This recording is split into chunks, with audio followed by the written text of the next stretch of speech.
Greetings, everyone. Pete Pardo here from Sea of Tranquility. Welcome to another edition of Ranking the Albums.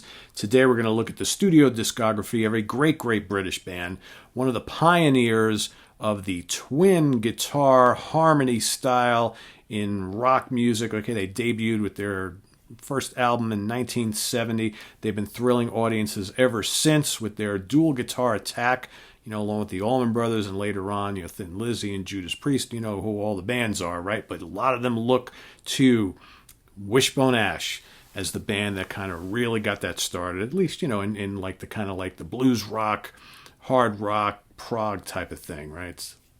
So many of their great songs, littered with great guitar solos and just gorgeous twin guitar harmonies. Still fronted to this day by Mr. Andy Powell, the master of the Flying V, okay, also vocalist. All right. Their classic band, of course, included Steve Upton on drums, Martin Turner on bass and vocals, and Ted Turner on co-lead guitar. All right, that lineup lasted a few years, few albums. Some guys left, some guys came in, guys left, guys came in. The original guys got back together. That didn't last long. We're not going to get into a whole story of all the sordid affairs of all the infighting between members of the band over the years. But, regardless, Andy Powell has the rights to the Wishbone Ash name, and he's continuing on to this day with the current lineup, making some really great music. I do want to give a shout out to the current lineup. Of course, Andy on guitar and vocals, Bob Skeet on bass and vocals. Bob's been in the band since 97. Joe Crabtree on drums, also been in the band for quite a long time, since 2007. And Mark Abrams, the new guy, on co-lead guitar, been with the band about a little over 2 years. So, a lot of albums. I decided to tackle all of them. All 25 of them, all right? 2 of them I don't own, and there's a reason I don't own them, and they're going to be at the bottom of the list. So I'm going to go in the order of my preference. Again, a good chunk of these albums are very, very strong. So, it's tough when you're doing a discography of this magnitude to, really, man, some of these albums just could flip-flop at any given time. The top of the list, pretty set in stone for me. But, along the way, a lot of strong albums here. So if one of your favorites is, closer to the bottom, doesn't mean I don't really dig the album, right? So, of course, because we all hear these differently, and I'm sure a lot of these are going to be favorites of someone, right? So it's just the way it goes. And a lot of really good albums, a lot of great playing, really classy band. And I always like the fact that you really couldn't pigeonhole them anywhere. A lot of variety in their music. So, starting off at number 25, I'm going to go with 1998's Trance Visionary.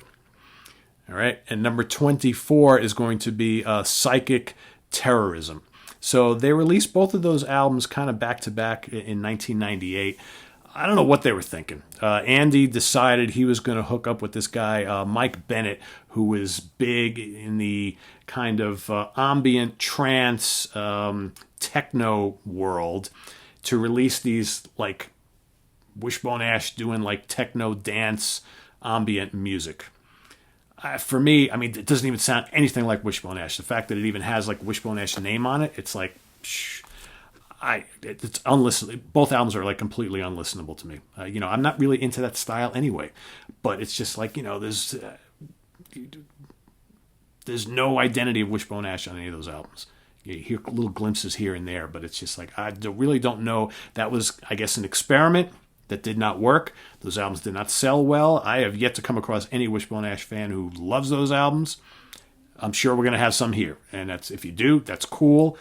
I can't get into them at all. So there you have it, the bottom of the list. Next up, we're going to go 1989's Here to Here, which was kind of notable because it was the second album since the reformation of the classic lineup of the band. All right, they put out one album right before this, which was mostly all instrumental, and they came out with this, which was more of a band sound with vocals and what have you. I'm not a huge fan of it. I think, we're talking late 80s. Obviously the guy's not really doing the classic Wishbone Ash sound. For me, it's very unmemorable, bland. Not a lot of fiery guitar work. The music kind of has like this little post-new wave feel to it. There's a couple songs here and there that are okay, but for the most part, it just really doesn't do much for me. And I've tried. I really tried. Same thing with this one. So this is Nouveau Calls from 1987, also with the classic members of the band. This is their first time playing together in, 13, 14 years, something like that. Released on IRS Records. Yeah, even though you would think an all-instrumental album from Wishbone Ash would be pretty terrific, it's not really that terrific. I don't know. I know there's a lot of people that love this album. I find it very safe, very tame, and just, I don't know, not digging it a hell of a lot. I've tried. I've had it for a long time. I just keep wanting more from it. I think conceptually it could have been great. It's really not great, in my opinion.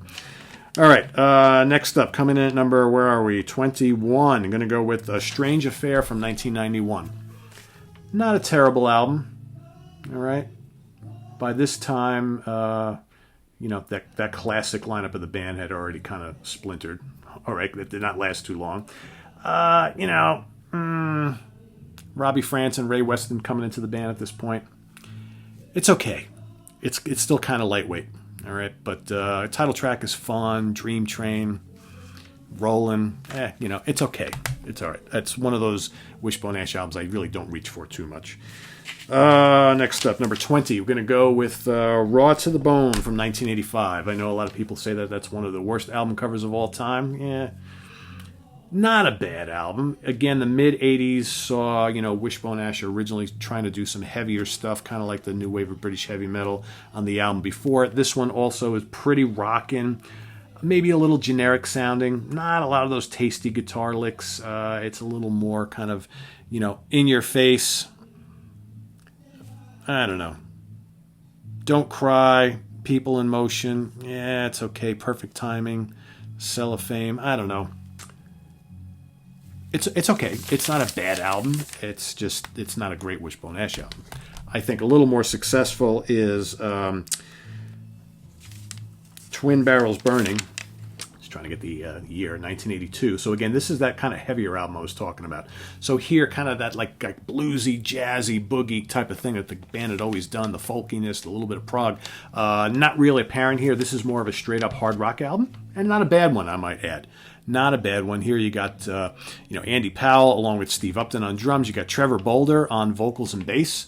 Trevor Bolder, of course, Ziggy Stardust Band, Uriah Heep, right? The late, great Trevor Bolder. Also Laurie Weisfield. Laurie, a fantastic guitar player who actually replaced Ted Turner as co-lead guitarist some years before.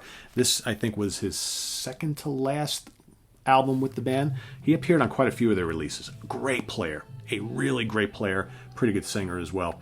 Like I said, pretty good, Engine Overheat, good rockin' tune, Me and My Guitar, Streets of Shame, No More Lonely Nights, Wind Up. I kind of dig this album. Like I said, it's a little bit heavier, but still pretty good.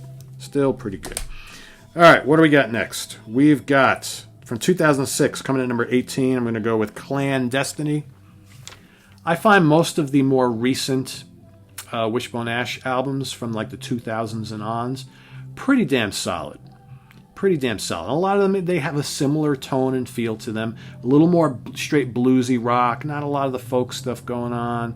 Not really proggy much at all. Not overly rockin', but good, solid, like bluesy rock. Okay, Clandestiny. Strong one. All right, next up, 1996, number 17, I'm going to go with Illuminations. This one's good, pretty catchy. Good playing on it. If you get like the reissue, you got a bonus disc of live stuff. So many great. They have a lot of really strong live albums. We may do a separate show on live albums for these guys at some point. But, we got Mountainside, very good. No Joke, Top of the World. What another one? 1,000 Years, good song. Comfort Zone, Mystery Man. I dig Illuminations. Good stuff. Coming in at number 16 from 2007, how about The Power of Eternity? Like Wishbone Ash, like I said, in the 2000s, we release a new album every couple of years or so. I don't know how much the hardcore fans were really still listening, but, I know they brought in a lot of new folks to become fans of theirs, because I know like a lot of younger people were listening to Wishbone Ash, and a lot of, proggers were still hanging on to the band. So, there's still those people that, stop listening Argus or shortly thereafter or whatever, but they've actually been releasing a lot of really strong material. And again, these reissues got all sorts of extra live and studio recordings on them. But anyway, I think The Power to Eternity is a very solid record. You got the Power is a great track. In Crisis is excellent. Dancing with the Shadows, Your Indulgence, Growing Up, good, strong, tasty dual guitar licks throughout. Like I said, if you just love intelligent, classy blues rock with lots of guitar solos, melodic guitar solos, the more recent Wishbone Ash stuff should be right up your alley. Really, really strong stuff. Same thing with 2011's Elegant Stealth coming in at number 15. Cool album covers on a lot of these too. Reason to Believe, a very strong track. What else we got here? We got Warm Tears. Give It Up is very strong. Searching for Satellites. Heavy Weather. Very good, very good, very good, very good. All right, next up, number 14. How about 2002's Bonafide? I was just cranking this morning. Quite good. Another one, if you get the reissue. All sorts of live stuff on disc 2. But here you got Almighty Blues, a pretty cranking bluesy rock tune. Enigma, Ancient Remedy is good. Changing Track, Shoulda, Woulda, Coulda. Very enjoyable. One of the early ones from the 2000s. Really like it. As well as this one. This is a more recent one. 2014's Blue Horizon coming in at number 13. When this came out in 2013, this was listed at the end of the year picks on our website. This was among them. Among my top. I don't know how many I did that year, but 2013, I was reviewing hundreds of albums a year for our webzine, and this definitely was in my top 30 or 50 or something like that. Very strong. Take It Back, really catchy. Deep Blue is a terrific song with just some stunningly gorgeous guitar solos. A lot of other really good stuff on here, being one. The title track, Blue Horizon, all there is to say. Really tasty, classy music, and that's kind of something that's followed Wishbone Ash throughout their career. No matter who's in the band, just really classy, tasty music that just hard not to really like. Coming in at number 12, we're going to go to 1981's Lone album with John Wetton on bass and vocals, Number the Brave. I dig this album. I know there are a lot of folks who also like this album, probably because John Wetton's on it, but it's a really strong album, I think. You got Loaded, you got Underground is a very strong song, Open Road, Where is the Love, Rainstorm, Roller Coaster, the title track, Number the Brave. Top to bottom, pretty strong album. Is it kind of proggy, you might be asking? Somewhat. Again, it's more kind of very good bluesy hard rock with some folk and prog touches. Very strong. Like it a lot. All right, where did I leave off? 1976's Locked In. All right, we got a bunch of double 2-on-1s here. So Locked In is this bad boy right there. Okay, I've got a double disc here. I had to make a new cover because they put some shitty-ass cover on this 2-in-1 thing that didn't have either album cover on it, so I kind of improvised. But Locked In, pretty strong record. And there's a lot of talk about how the band were not really big fans of it at the time, but I think it's pretty cool. I think there's some good tracks on it. May not be one of the best, but it's still pretty solid from the Laurie Weisfield era. Okay. What else? Number 10. Hold on. Am I up to number 10? Front Page News. From 1977. I have them out of order here. Hold on. Let me find my... Where is it? Where is my Front Page News? I don't know where that is. Hold on, guys. Sorry about this. There we go. Front Page News. That guy right there. Okay, so you got Andy Powell, Laurie Weisfield, two co-guitar players. Front Page News, the title track is awesome. Really, really catchy. What else we got here? Midnight Dancer, Surface to Air, Come In From the Rain, Right or Wrong, Heartbeat. I dig it. Good album. Good album. Next up is the most recent one from 2020 this year. It just came out. Coat of Arms. I have been listening to this constantly this year. Really loving it. Really loving it. We Stand As One. Great guitar lick to start it all off throughout the song, really catchy. The title track, Coat of Arms, is a nice lengthy rocker with all sorts of weaving and twisting guitar solos. Empty Man, catchy Floriana. Drive is a good crispy hard rocker. What else? What's that other song right there? Personal Halloween is very kind of fun, a little different for them. Back in the Day, Deja Vu, When the Love is Shared. Too Cool for AC, and Only You I See is another lengthy, tasty rocker with lots of good kind of proggy, bluesy, jazzy guitar solos. A great return to form from Wishbone Ash, and very reminiscent of not only their classic era, but also some of the stuff they've been doing more recently. So dig that one a lot.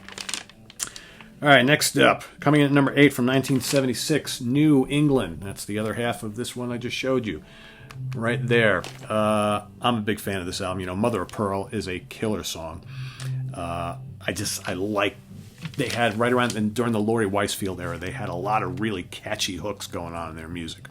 All right. While their music might not have been as kind of regal and proggy and majestic as the first couple of albums, or these long rambling instrumentals, I think their songs just were really catchy and memorable, but with plenty of tasty guitar licks thrown throughout. Runaway, Lorelei, really good. Outward Bound is another great song. Candlelight, just a really strong album. I think easily one of my favorites from the Laurie Weisfield era. All right, so number 7 from 1980, Just Testing. Got to have the Flying V on the cover, right? This has some more of my favorite Wishbone Ash songs, like Living Proof. Amazing. Really catchy. Good guitar riffs and licks. Really good. Insomnia, Helpless, Pay the Price, Master of Disguise, and Lifeline. Throw me a lifeline, will you please? Good album. Another one from the Laurie Weisfield era that is just really strong. All right, how about 1978, No Smoke Without Fire, coming in at number 6. So I'm telling you, so again, if you're someone who maybe kind of checked out of the band after the original classic lineup had kind of split and after Ted Turner left, you're missing some really great albums from the Laurie Weisfield era. I think, quite honestly, he was a better guitar player than Ted Turner. I really do, and he's a damn good singer too, and a good songwriter. I think he was very important to this band. This has another one of my favorite songs, You See Red.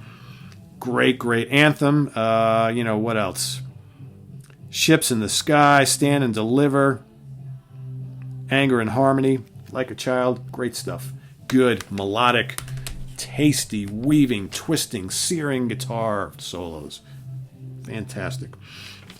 All right, number 5, going to go with Wishbone 4. The band was doing a lot of more folkier things right around this time, but this is still a really solid album. So many things to say. Ballad of the Beacon is a really good kind of bluesy, boogie rocker for them. No Easy Road, Everybody Needs a Friend. You got the Fiery Fine Doctor. You got the cool Sorrel with all sorts of melodic, mellow guitar work on there. Sing Out the Song, and of course, Rock and Roll Widow, a good bluesy boogie rocker, right? So a strong album. I think, when you're looking at their first handful of albums, not one of the best, but still pretty good. Number 4, Pilgrimage from 1971. You got some classic Wishbone Ash stuff on here, like Was Diz, Ba-da-ba, ba-ba-ba, ba-ba-ba,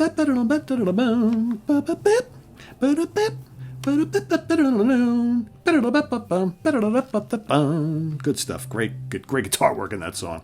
It's kind of silly, because it's just got all this scatting going on, but it's still very cool. You got The Pilgrim, another fantastic song. Of course, they're another one of their great boogie tunes, Jailbait. All right, you got Alone, Lullaby, Valediction, which is also very fine, very majestic rocker. Where Were You Tomorrow? And then if you get the reissue, they got a live version of Jailbait on the end. So cool album. All right, so number 3, going to go with There's the Rub, which is that one right there. I'm a big fan of There's the Rub. It's easily my favorite Laurie Weisfield era album. Silver Shoes, catchy hard rocker. Don't Come Back, blistering. Probably one of their heaviest tunes. Really good. Just fantastic guitar work in that. Just raging riffs. It's a really good song. You got the lovely Persephone. You got Hometown, Lady J. FUBB, which of course is a killer instrumental, stands for Fucked Up Beyond Belief. Right, rest in peace. Just some good stuff, and a really good production on that album. Just full of anthems, full of great guitar work. Killer. My top two, though, old favorites, old standbys. Kind of hard to beat either one of them. Going to go with number 2 from 1970, their debut, self-titled Wishbone Ash. Yeah, it's got the great Blind Eye. Another good kind of boogie rocker, right? You got another one of their heavier tunes, Lady Whiskey. Blazing guitar work on that. The grand, majestic, grandiose Error of My Way, or Errors of My Way, sorry. Queen of Torture. You know, some couple really good hard rockers on this first album.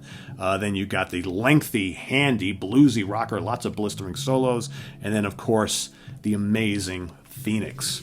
You know, if it wasn't for my number 1 album, this is easily their number 1 album. Phoenix, amazing. Some just stellar guitar solos from Ted Turner and great harmonies and riffs from Andy Powell. Phoenix is an all-time great song. But I had to go with Argus from 1972 as my favorite.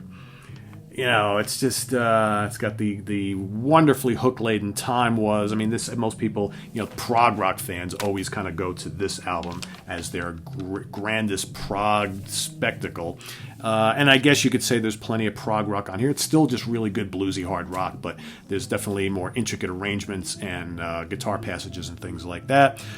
Sometime World, unforgettable. Sometime world pass me by again.